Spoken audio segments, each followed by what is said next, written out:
A very good evening to you, and thanks for joining us tonight on yet another life-transforming edition of your lovely program, Questions in the Heart. How's your day been? It's Black History Month. We're celebrating with our black brothers and sisters who are doing uniquely and fantastically well in their different areas. Tonight, I've got a young guy, a black British councillor. He's going to be speaking to us tonight. Trust me, you will enjoy tonight's episode. It's a bit chilly out there. Keep warm. Make sure you keep warm. It's very, very, very important. Like I told you, it's Black History Month. We're moving with the flow, bringing your way black people who are doing Africa proud. You know, we've got another one of them tonight who you'll be meeting very, very, very shortly. Don't touch the dial. Don't go nowhere. I'll see you after this commercial break.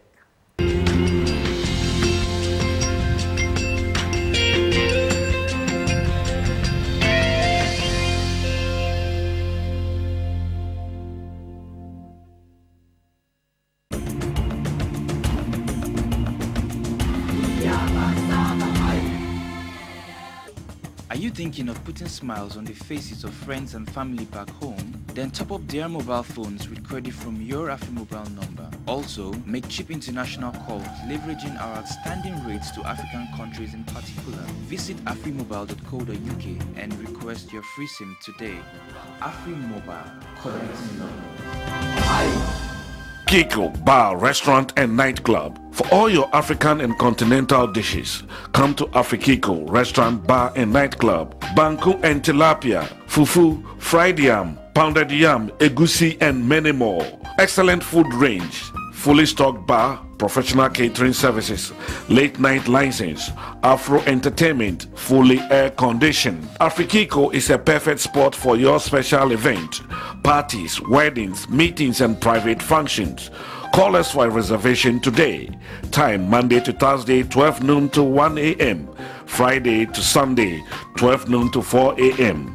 Locate Afrikiko Restaurant, Bar and Nightclub on the Old Kent Road, London SE15 1NX. Telephone 0207 732 4041 or 07903 315 150 or visit www.afrikiko.uk.com. Afrikiko Restaurant, Bar and Nightclub, a place to be.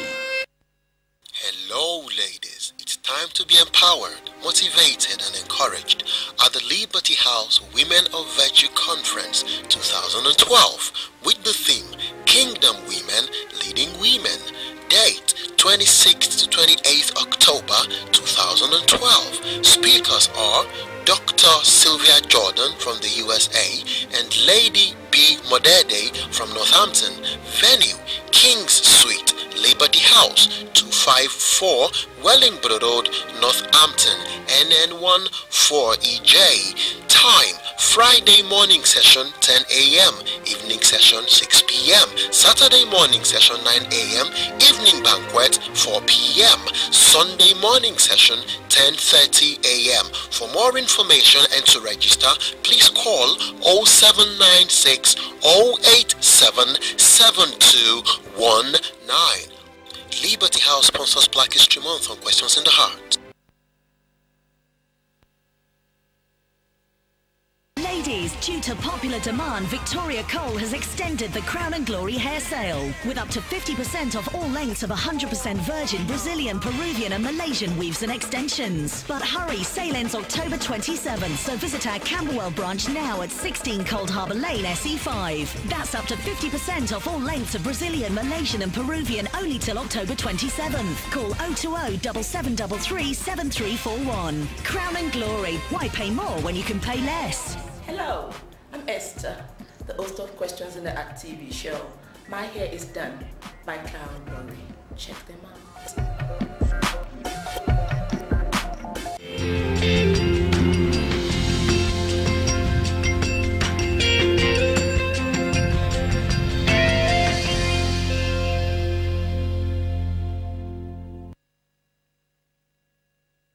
Thanks for staying with us. Don't mind my attire tonight. It's Black History Month, and if I won't appear in this attire, I won't do my African ladies, African queens proud. Welcome back. Tonight, like I told you, we've got a young guy doing us proud in the house with us tonight. He is the councillor. He's a councillor with the Southwark Council.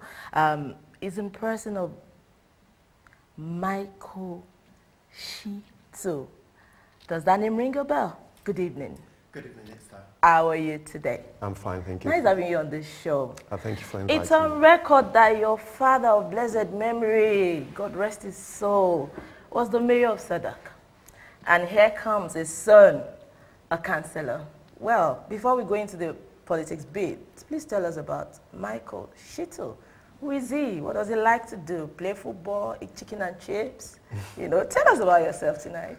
I think Michael is probably a typical normal guy, as you would probably find in anywhere around sort of London, a typical African, probably British black person. I grew up in Nigeria right up until when I was 12 years old. And I came with my older sister, came to join my mom and dad here with my younger brothers and sisters. Wow. It was a learning curve for us, but we put our feet down, we studied hard, and we tried to make best of our opportunities. Wow. As with anybody, I enjoy playing football. I follow Liverpool Football Club. I watch quite a lot of films. I watch a lot of TV shows, and I socialize with friends this way. I think things like that are quite important to ensure that you do keep with the real world and that you do keep things within perspective as well. Whatever you spend your time on, nothing more important than friends and family at the end of the day. Right. So you live your life as normal? I try to as best as I can. All right. So what informed you joining politics? It could have been something else. It could have been medicine, it could have been law. Oh, you're absolutely right about that. Like most people, I dreamed about being a footballer when I was in secondary school. Really? I watched a lot of the Nigerian Yoruba films as well, and I always fantasized about being one of the actors as well. Really? I'm sure many of us would have dreamed about being some of our admirers that we've admired in both the entertainment world and the sport world. But for me, my journey into politics really lies with my father, really, my late father. He had been involved within the political establishment here since the 90s, prior to me coming over to the UK. And when we came over in 97, both my older sister and I, obviously we came into a Nigerian family, typical Nigerian family. And you can, as you will probably expect, you tend not to just do what you want to do. Isn't it? You listen to mom and dad as well at the same time. So I think between 97 and about 2001, I literally sort of did a lot of things within politics in terms of dropping leaflet, canvassing, because my dad asked me to do it. Yeah, helping daddy out. And I saw so many times him getting the credit for things I knew I did underneath. But as we all remember times when our mom and dad would say, let's do this together. You know quite well it's only you that would do it. So I grew up in that environment. But I mean, I've got to say, I look back on all those, and I was quite glad that I did listen to him during that period, because he had always said that whatever I do it for my own benefit rather than for him. And as with most young people, you never really understand that. You don't really understand that you're doing it for yourself. You think it's slave labor, essentially. But through that, the seed was sown into me. I saw the importance of politics and the impact it can make in individual life, but also in the collective society's life as well. And that kind of grew my interest in politics, and I took more active involvement of my own efforts, and I built on that with his support beside me as well, and also with my colleagues as well within the party as well. But that is really my story, really. Wow. Nothing remarkable, probably similar to most, perhaps most other sort of political family, where you tend to learn from mom and dad. So it was just you following daddy's footsteps. And you grow into it, essentially. So, but I mean, it's for those who don't have the background, perhaps the mom or dad, that had been involved in it, certainly you wouldn't think along that line. No.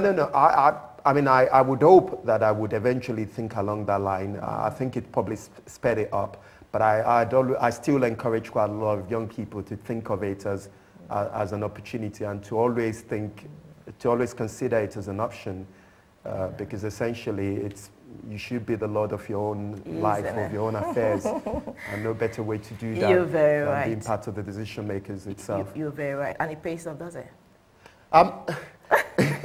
That's a good question. Obviously, it's slightly different from the Nigerian sense, Nigerian politics. Yeah. We're all aware as to how it works in Nigeria.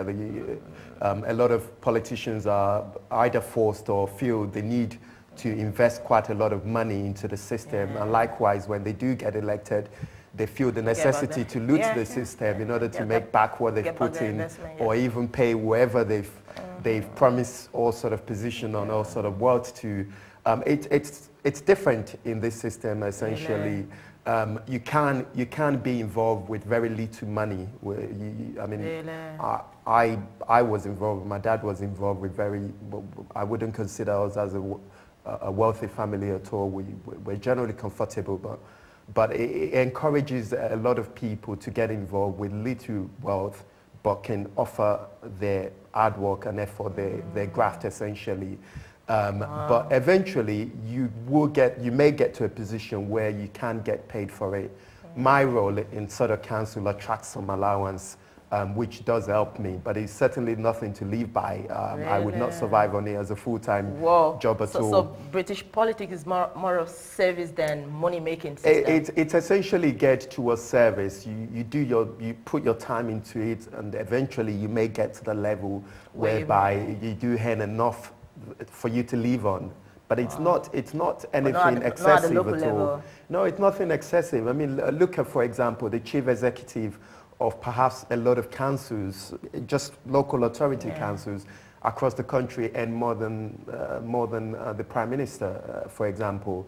And you have even mid-sized companies, their chief executive officers, any more than the Prime Minister, who perhaps earn one of the most within the political establishment. So certainly, if you want to be rich, politics is not the best port of call to be at. I say. Okay. Well, in Britain, we used to hear mostly of MPs. Yes. You know, especially in London, we hear of mayor. That's correct. Not many people pay attention to the office of a councillor. Yes. So, what do you do as a councillor? Or you as a councillor, what do you do? What are your responsibilities? That is a good question. Just to put things into perspective, essentially there is two levels of government in this country. Okay. There are smaller ones in between, but essentially there's two. There's the central government, which is Parliament, and then there's the local government, which are the councils across the country. The councils are made up of councillors who govern the local authority, the council.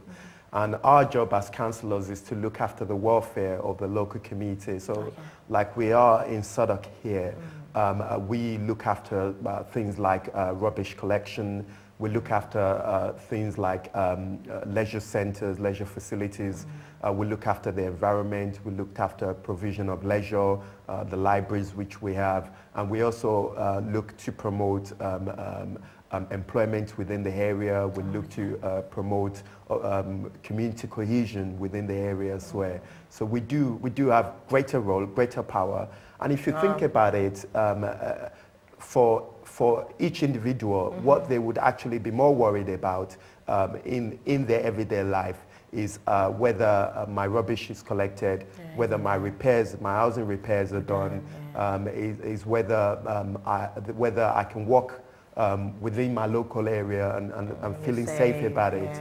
And those are the key areas that actually councillors are actually the one who can make the most difference. So that is why I do try to encourage a lot of individuals, particularly people from the ethnic minority, and I dare say Nigerians as well, to consider themselves as perhaps potential councillors and to consider putting themselves forward, because it's only if we get involved that we can ensure our different interests and our issues are put forward to the centre forward and ensure that services are catered to address to our needs. Wow, so it's really a good platform to serve.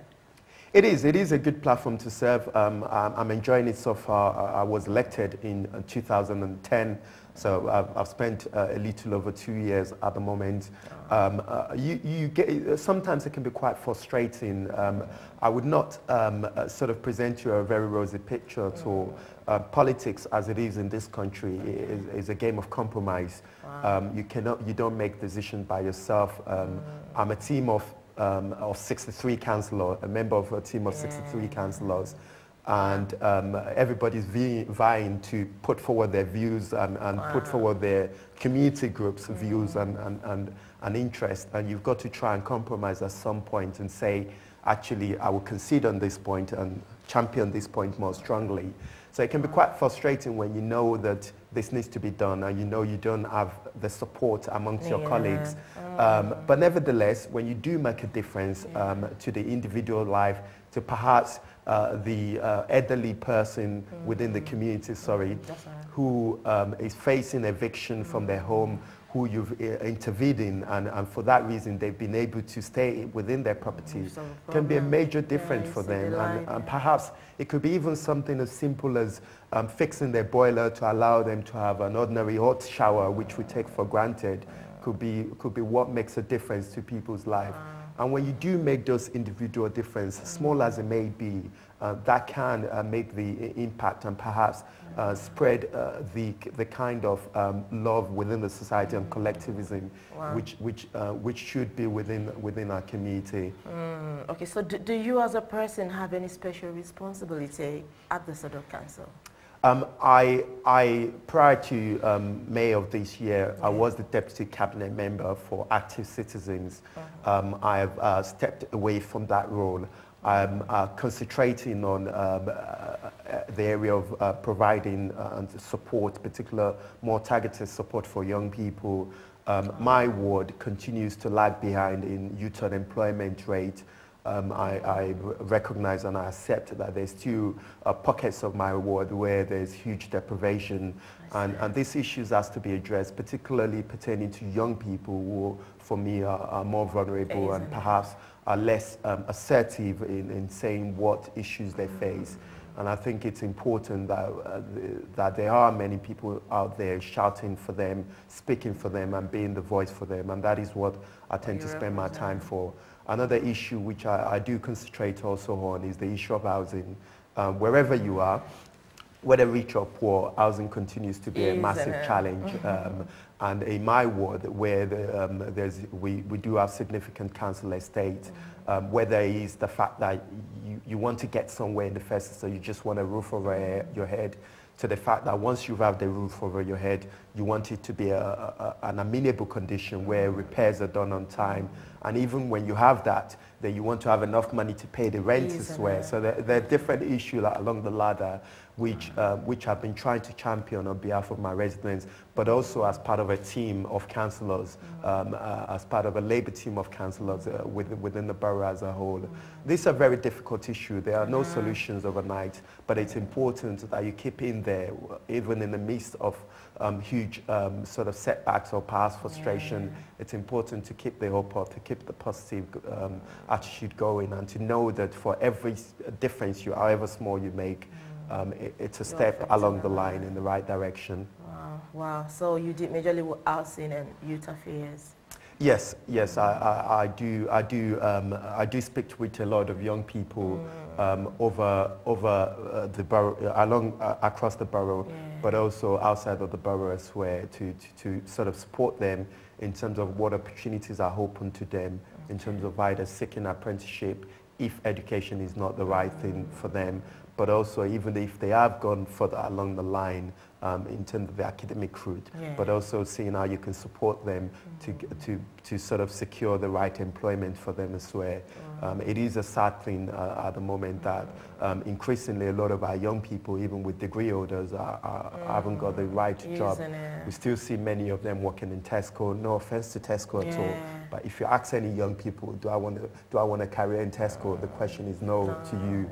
And we really need to create a society whereby we can re-establish the link or what I would say as the social contract, which we had before, whereby you tell a lot of young people that keep your head down, work hard, study hard, come out with a good result, and there'll be a job waiting for you. That is no longer the case. It's no longer the case. And a lot of young people are struggling to find a purpose for them in life and a direction for themselves.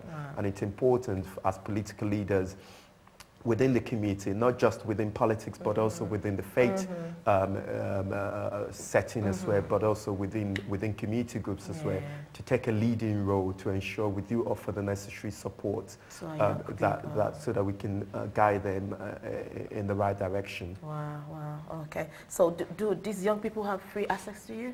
Do they get to, you know? It's always difficult because I read a piece actually by a Nigerian thinker, not well known at all. He said that the higher up you go, the further you are from those who matter most to you. And sometimes you need to make sure that the higher up you go, the more you pay greater attention to ensure that you re-establish the link and the access that people at the basic level have to you. I try with my utmost best to make myself as available as possible. I pride myself in living within the area, within the community in which I serve, and also ensure that I still do things which are normal and and still sort of put myself within the community or groups of people where people can have access to you. My number is very open to people, and also my email is available to people to contact me at as well. But obviously I always encourage people to also contact all my other colleagues as well. So that they give you a bit of breathing space. Exactly, otherwise I'll be snowed under before the weekends. I know. Okay, before we go on a commercial break, Southwark Council has got about 64 councillors. Yes. Out of which 10 are Afro-Caribbean descent. Yes. This is a long way from what it used to be in the 80s, if you get what I mean. Yes. Do you think this number calls for celebration, or you think, come on, black people, we should participate more, we should get involved more, we should be up there, you know, doing these things? Or do you think, well, 10, well, fair enough, we're doing well? What's your opinion? I mean, my opinion is basically that we've come a long way since the 80s. 83 was when we had a huge wave of Afro-Caribbean MPs into Parliament. Since 83, we have had a little bit of slowdown in an essence, and in 2010, we had a little bit of more intake. On the council level, we have a very large representation of Afro-Caribbean councillors across the country. I know certainly we have an association called the Association of Nigerian Councillors, and there we're almost 40 councillors, and we're even learning of more Nigerian councillors popping up in Oxford, Manchester, even in Scotland, and we're trying to establish and increase that network of Nigerian councillors so that we can act as a support network for each other, but also not just to act as a support network, but also to start going into the community and laying the seed to ensure that we do encourage more Nigerians to consider themselves to become councillors. In respect to Southwark here, if you ask me have we got enough, I'll say no.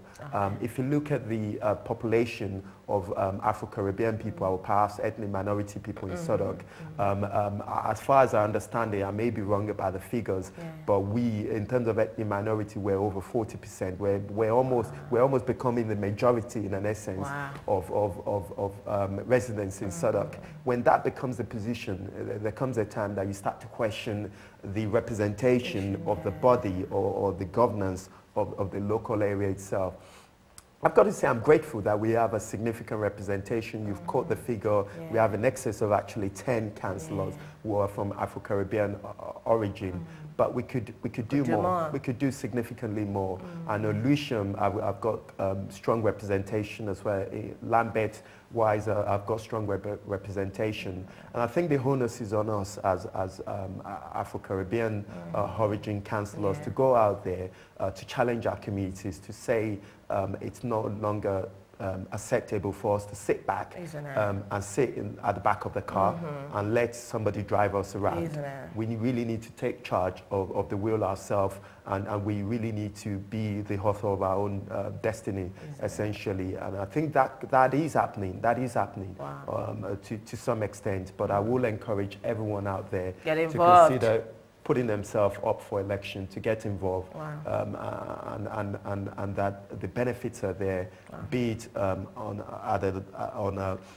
a long-time basis, but it could be a long-lasting benefit for the society as a whole.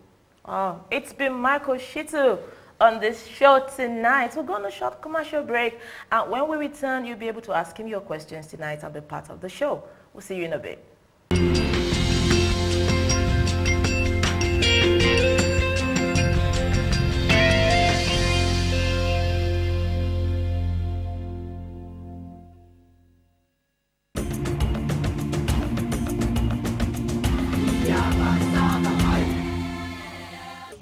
Are you thinking of putting smiles on the faces of friends and family back home? Then top up their mobile phones with credit from your AfriMobile number. Also, make cheap international calls leveraging our outstanding rates to African countries in particular. Visit afrimobile.co.uk and request your free SIM today. AfriMobile, connecting love. Bar, restaurant and nightclub. For all your African and continental dishes, come to Afrikiko Restaurant, Bar and Nightclub. Banku and tilapia, fufu, fried yam, pounded yam, egusi and many more. Excellent food range, fully stocked bar, professional catering services, late night license, Afro entertainment, fully air conditioned. Afrikiko is a perfect spot for your special event, parties, weddings, meetings and private functions. Call us for a reservation today. Time Monday to Thursday, 12 noon to 1 a.m. Friday to Sunday, 12 noon to 4 a.m.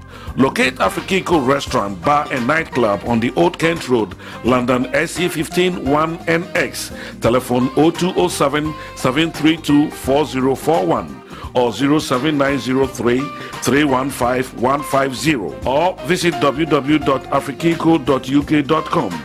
Afrikiko Restaurant, Bar and Nightclub, a place to be.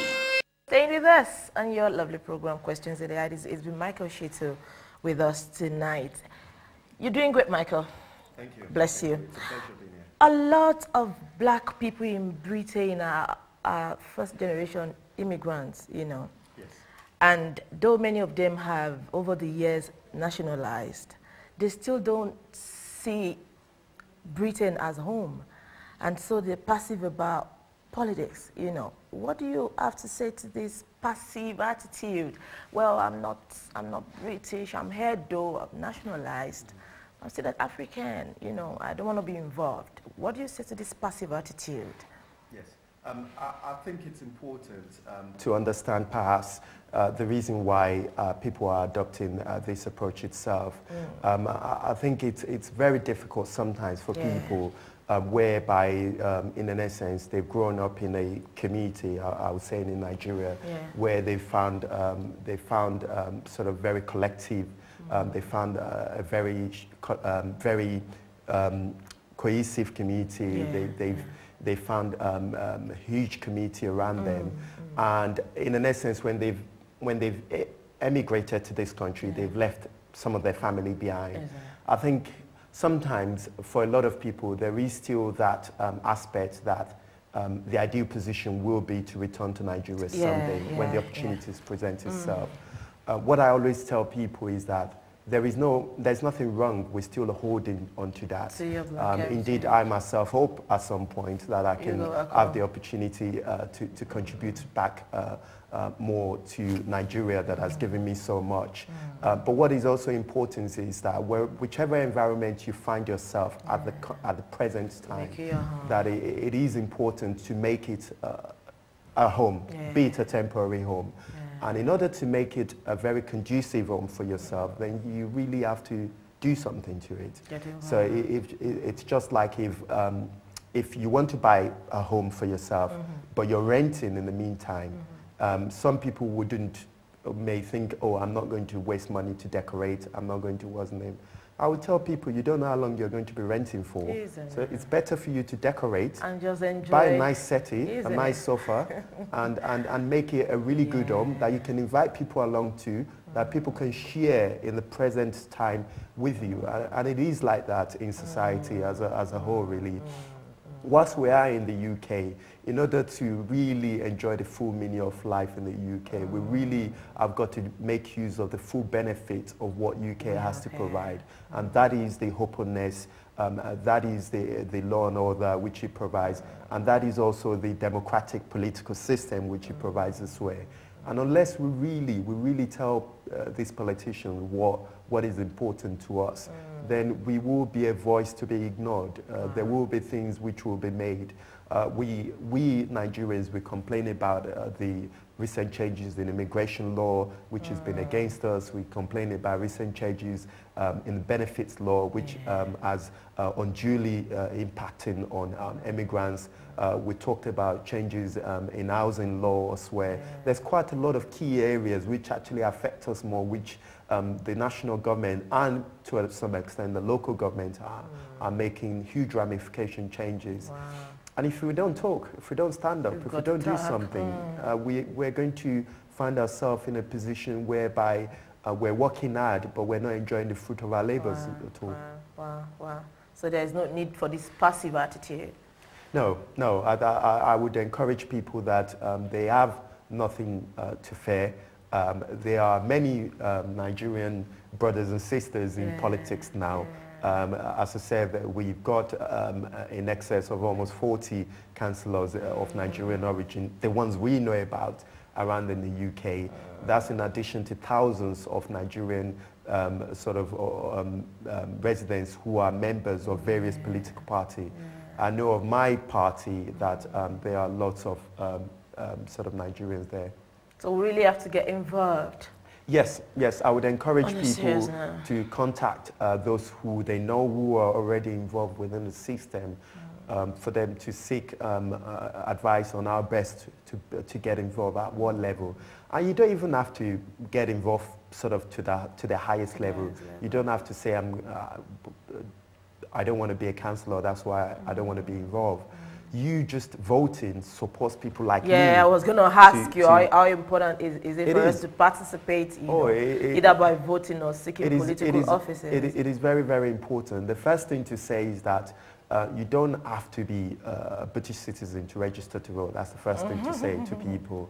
I know a lot of people do not put themselves on the electoral register because either they have an immigration status issue or they have other issues which they're dealing with. Actually, none of that is about for you to put your name on the electoral register and vote. The reason why it's important to put your name on the electoral register particularly is that resources which are provided to each local authority, which in turn is used to cater for those living in the area, which include you, are determined by the census, by the numbers of people in that particular local authority. So if we are hiding ourselves, if we continue to walk under the radar to the larger extent, then we are suffering. Wow, that's a serious one. The number to call tonight is 0207 635 1764. 0207 635 1764. Give us a shout tonight and we will be here to take your call. So we don't get involved, we deny ourselves of what we should benefit. Wow, serious one. Okay, at the moment there are about 8 blacks MP in the parliament.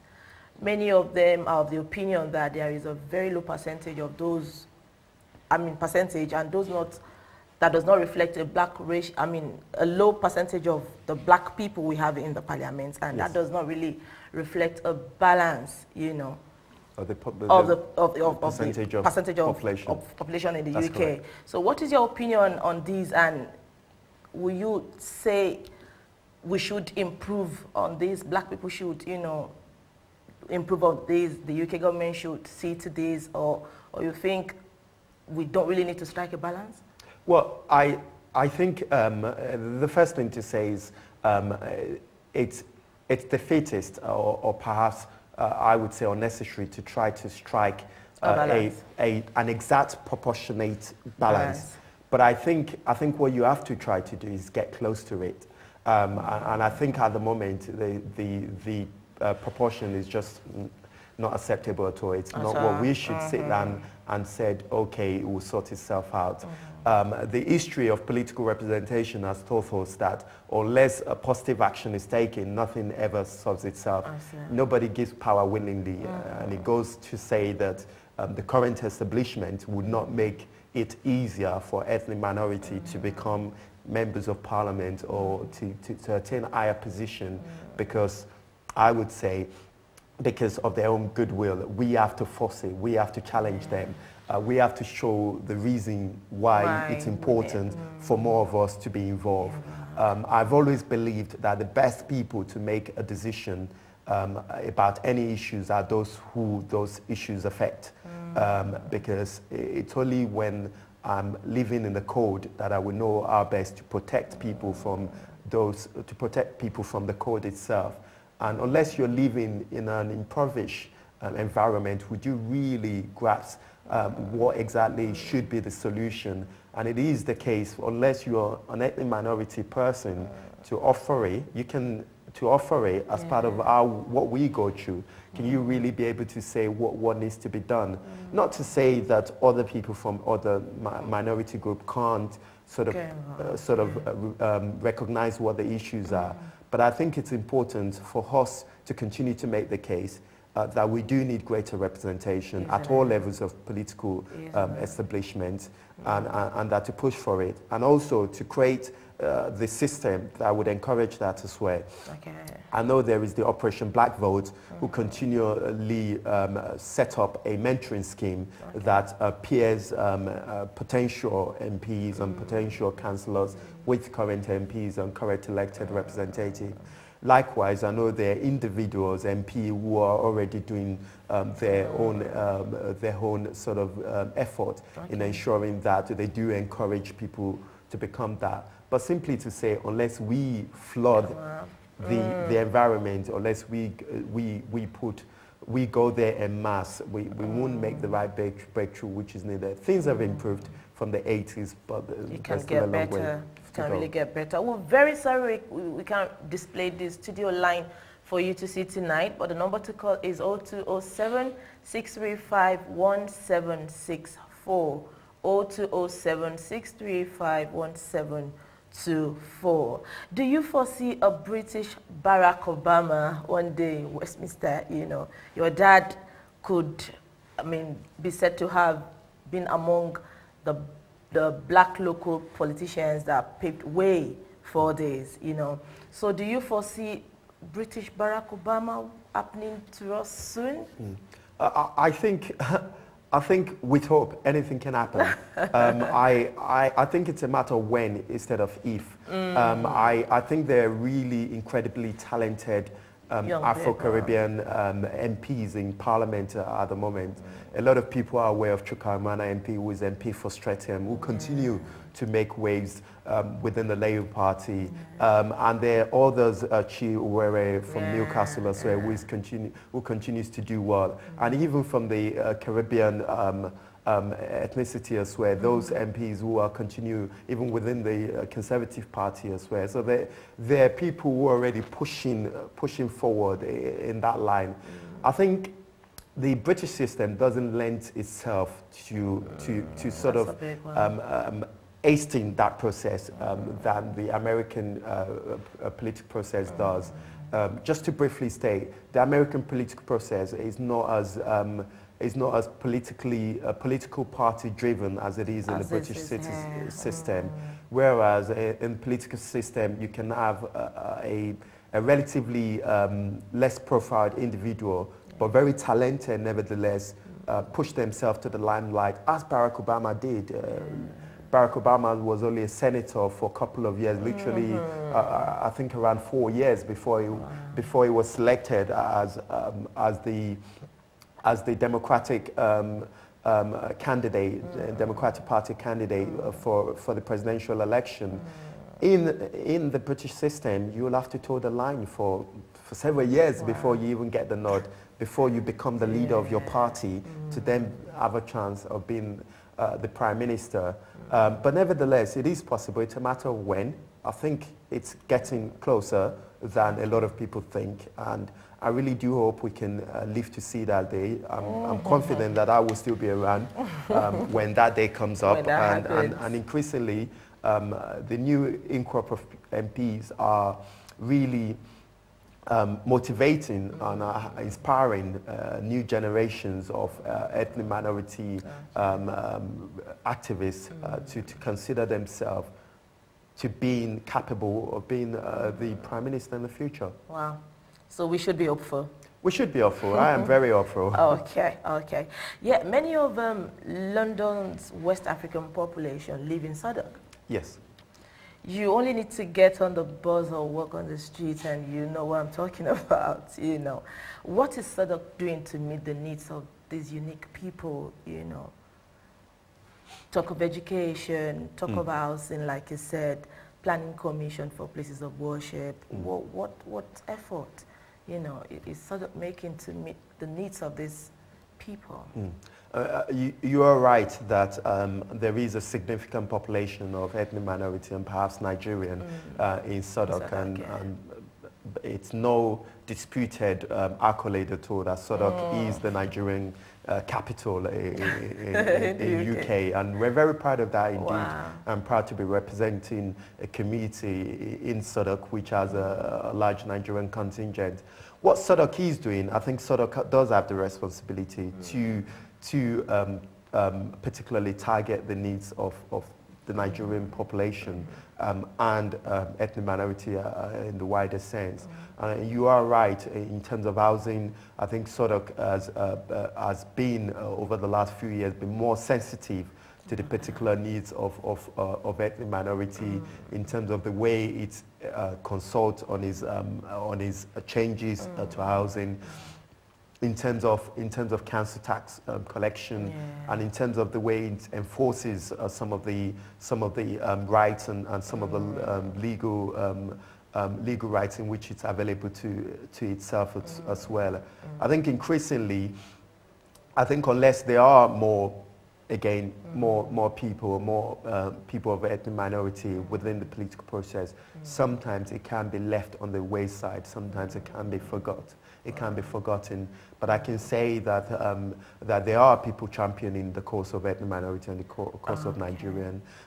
Over the years, one of the major issues has been, as you rightly identified, the allowance of faith groups to worship in a conducive environment in the locality. Southwark has taken that as a major issue. Obviously, there is a balance that has to be struck between the right of religious group to establish within the local area, but also the community to enjoy the peace and quiet within their house as well. Southwark has recently prepared a faith premises guideline to guide faith groups, but also are going to faith groups to explain to them what their responsibilities are, but also what their rights are as well, and where can they expect to get a venue, where can they not expect to get a venue, but also I've seen a lot of councillors being a lot more accommodating, I've got to say, than previous years in terms of that area itself, and likewise people like me who do bring my own faith into proceedings as well and into decision. I sit on the planning, one of the planning committees of the council, and certainly I do bring my own personal experience in terms of service times, in terms of level of congregation, in terms of the importance of the mode of worship to us as Africans, but also to us as Christians as well. And I think the message is getting through. I think there are changes which have been made, but there has to be a balance struck, and it is important to get that balance right. Oh, well done. Sorry, one more time, we couldn't display the studio line for you to see tonight. The number to call to speak to Michael Situ tonight is 0207-635-1764. 0207-635-1764. The black people are known for sport and music. you know, and you're doing Britain proud, as you can see, in the last Olympics. But there is more to what we can do than just sport and entertainment, than just sport and music. What would you say to a black person watching us tonight? You know, what would you encourage them to venture into? Do you think politics is something they can lay their hands on, they can try, or should it just be about sport and entertainment? Should everybody sing, or is there any other areas of life we can venture into? I think the reason why I do accept that we see a significant proportion of ethnic minority in entertainment and music. The reason simply why is those are the industry that really are only decided by talent. They do not. It's almost certainly what I've realized about those two industries, that your ethnicity isn't taken into consideration as much, or perhaps other aspects of you isn't debarring you from achieving your full potential. And I think whilst there are other areas like in law, in sort of accountancy, even in sort of architecture and in planning and in other professions that ethnic minority are playing a full role. Whilst that is the case, I think we just need to promote them more so that people can make sure that they do see that. Thank you. We have a caller in the house tonight. Good evening. Good evening. Hello. Hello. Thanks for calling. Yeah, I just wanted to tell him he's doing a good job. Thank you. He just says British man. He know me. Okay. Okay. Oh, okay. Thank you for calling. I do know you. Thanks for calling. We appreciate your call. Thank you. Thank you. Thank you. So you encourage people to, you know. Yes. I think it is important that, because those two industries, both the entertainment industry and the music industry, recognize talent in full. And, sports, and it means where talent are encouraged in full, it attracts more ethnic minority to think this is their chance of displaying their talents and being recognized for it.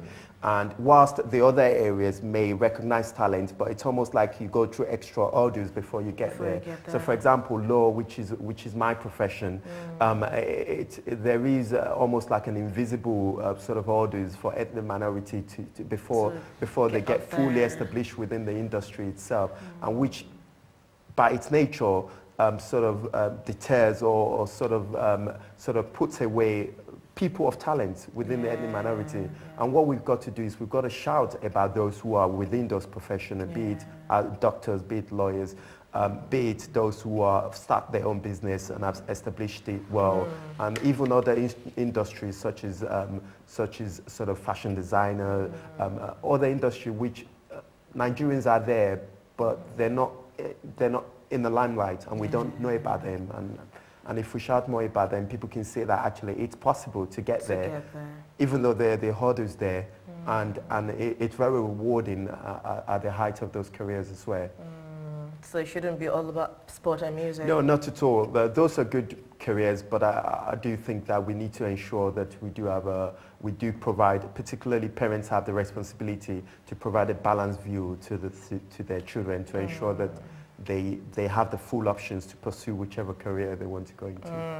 You are a focus-driven young man. What should we expect from Michael Situ in, say, the next 5 years?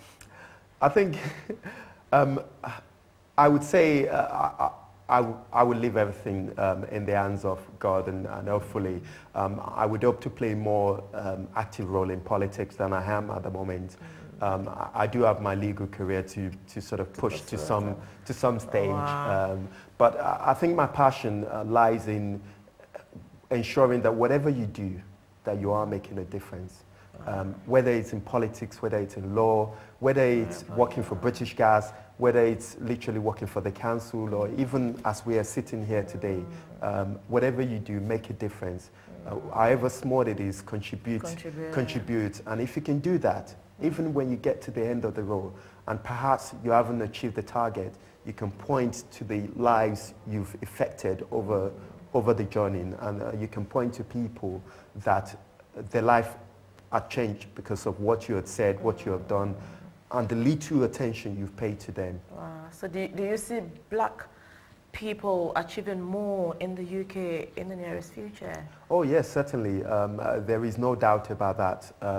I think black people have the potential to do that. We're a very hardworking group of people.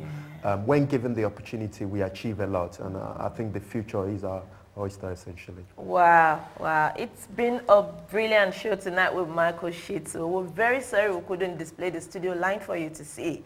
If you want to ask Michael any question, catch up on our website, www.questionsintheart.com. Leave us with your comments, leave us with your questions, leave us with your messages. We'll get them across to him. And till we bring your way again next week, another transforming edition of your lovely program, Questions in the Heart. It's been Michael Situ tonight. Thanks for coming. It's a pleasure. And we hope to see you again. Certainly. All right. So keep warm. It's getting chilly. Keep warm, please. And we'll see you next week. God bless. Bye-bye. Thank you.